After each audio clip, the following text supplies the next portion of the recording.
And we welcome you back in. I'm John Bachman. And I'm Miranda Kahn. Thanks for staying with us. Well, with so many different outlets of communication, it's pretty easy to get fooled nowadays. It can happen. So to help you identify the fact from the fiction, we now go to our next segment, Real or Fake? So feel free to play along. You ready?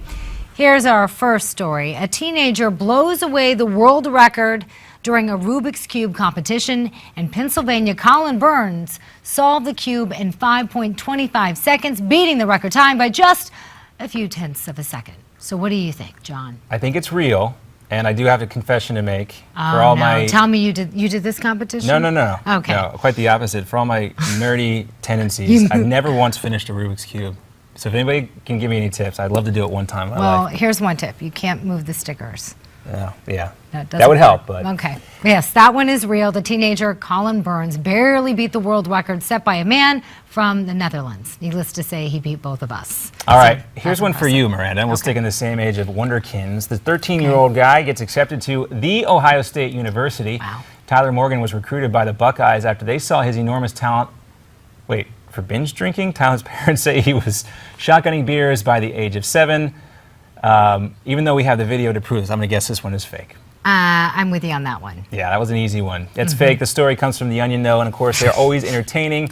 Although with The Onion, you know, in parody, there's always a hint of truth, and the sad thing is, unfortunately, way too many kids are binge drinking on college campuses. Yes, but hopefully not the age of 13. Right. Yeah, the drinking age still 21, last time I checked. So keeping up with our college theme, Corinthian colleges are shutting down. Have you heard this, John? Yeah. More than 24 school campuses. The move will displace thousands of students, many of whom only have a few classes left until they graduate. So what do you think, guys? Justin, Steve, you're in our studio. You can play along.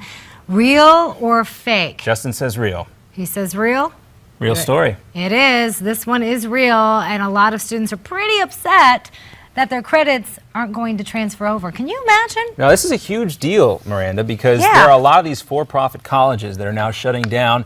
There have been economists out there predicting a bubble burst in the education world. So many students are saddled with student loans, and this is also affecting disproportionately a lot of our military men and women who come out of the service looking for more education, and they take on student loans for colleges just like that one that are slated to go out of business. My heart goes out to those students. That's just awful what's being done. That's right. So make sure you do your research before you do any of those for-profit colleges. Meantime, Arizona State University offers a new way to pay for class. Freshmen from all over the world can now enroll in online classes, but they only pay for the course if they pass it and if they can use their credits towards their degree. Officials say the pay-as-you-pass method, I should say, will reduce student loan debt. This one's a tricky one. Yeah. I would like to think it's real. I hope it's real, and it turns out it is real, but it's maybe too good to be true. Students have to complete a series of digital courses before they can actually enroll in the program.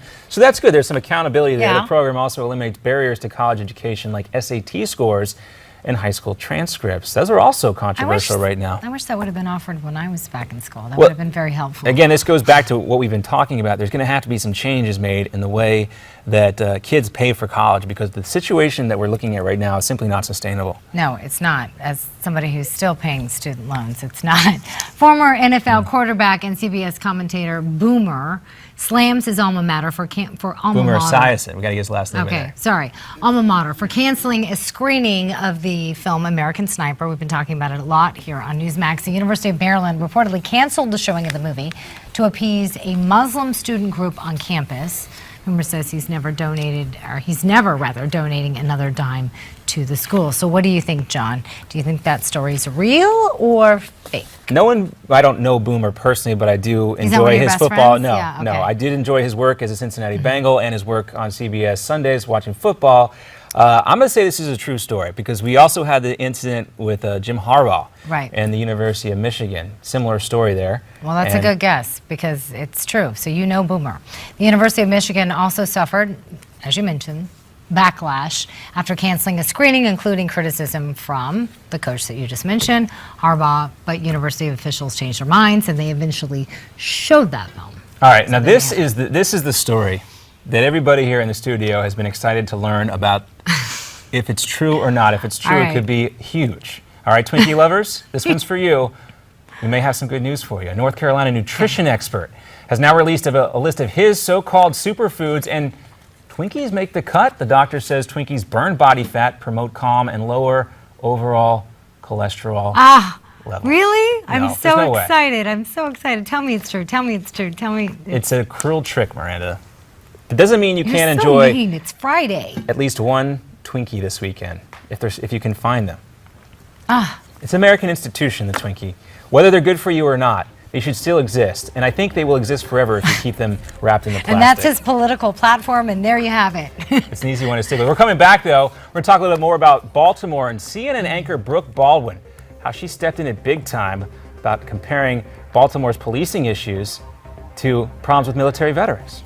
And we'll tell you why the Capitol building in Iowa had to be evacuated. That and much more when Newsmax Now returns.